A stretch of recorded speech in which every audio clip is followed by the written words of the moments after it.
اگر ہم self love کی بات کریں، اب آج کے اسپیشلی جین زی جو ہے وہ کہ یار self love is very important, اور پھر اس میں دوسرے کے لیے قربانی دینا اور دوسرے کے لیے کچھ کرنا، اور پھر اٹس اے ویری وہ بلر سی ایک نا لائن سی ہے کہ کہاں آپ نے بہت زیادہ دینا ہے، کہاں آپ نے اپنا بھی خیال رکھنا ہے. بیکاز سائیکالوجی یا تھیراپی کہتی ہے کہ جی پہلے اپنا خیال رکھیں پھر کسی اور کو دیں. تو ان دونوں کو لوگ کیسے مطلب سیلف لو تو میں کہتا ہوں کہ ہمیں جو دین کا کانسیپٹ دیا گیا نا کہ سیلف لیس ہو جاؤ، یہ اسلامک کانسیپٹ ہے ہی نہیں. رسول اللہ صلی اللہ علیہ وسلم کی واضح حدیث ہے کہ قوی مومن بہتر ہے اللہ کی نظر میں ضعیف مومن سے. تو قوی مومن نے اپنے آپ کو physically, mentally, emotionally, spiritually, financially قوی کیا تاکہ وہ ڈھیر سارے خیر کے کام کر سکے. تو پہلے اپنی خدمت کرنی ہے، پھر دوسروں کی کرنی ہے. اور سیلف لو کا جو میں نے پہلا پرنسپل کہ گلہ کرنا بند کریں گے، نہ اپنا گلہ کریں گے، ماضی کے ریگریٹس، فلانے کا گلہ، مخلوق کا گلہ خالق سے نہیں کریں گے، خالق کا گلہ مخلوق سے نہیں کریں گے. اور دوسرا خود کو ڈرانا بند کریں گے. اتنا دنیا ہمیں نہیں ڈراتی جتنا ہم خود کو ڈراتے ہیں. سیکیورٹی کا احساس ہی سب سے بڑی انسیکیورٹی ہے، کیونکہ خوف آپ سے عمل چھین لیتا. آپ اگر خوفزدہ ہو جائے نا، انگزائٹی میں جو چیز آپ کو ڈرائیو کر رہی ہوتی ہے وہ فیئر ہے، تو خوف اگر آپ کا بڑھ جائے تو آپ عمل نہیں کر پاتے، پتہ نہیں ایسا ہو جائے گا، پتہ نہیں ویسا ہو جائے گا. تو جو آپ کے کنٹرول میں جو سٹیپس ہیں وہ آپ نے لینے. انسان روح اور جسم کی کمبینیشن ہے.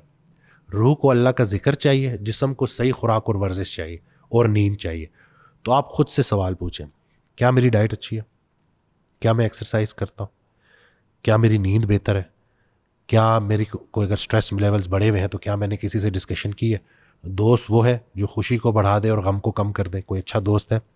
نیک دوست مل جائے تو آدھی نیکی تو یہی ہے. اگر ان چیزوں کا جواب نہیں میں تو دنیا کا گلہ کیوں کرتے ہیں؟ آپ کو ڈائٹ کرنے سے کون روک رہا ہے؟ ایکسرسائز کرنے سے کون روک رہا ہے؟ نیند ٹائم پہ سونے سے کون روک رہا ہے؟ وہ آپ کا اپنا ہاتھ ہے، وہ آپ کا اپنا نفس ہے جو آپ کے راستے میں سب سے بڑی رکاوٹ ہے. کہ ساری رات موبائل یوز کرتے رہو، لیٹ سو لیٹ جاگو، سورج نکل چکا ہے، برکتیں تقسیم ہو گئی ہیں، اور ہم بے برکتی کا گلہ کر رہے ہیں.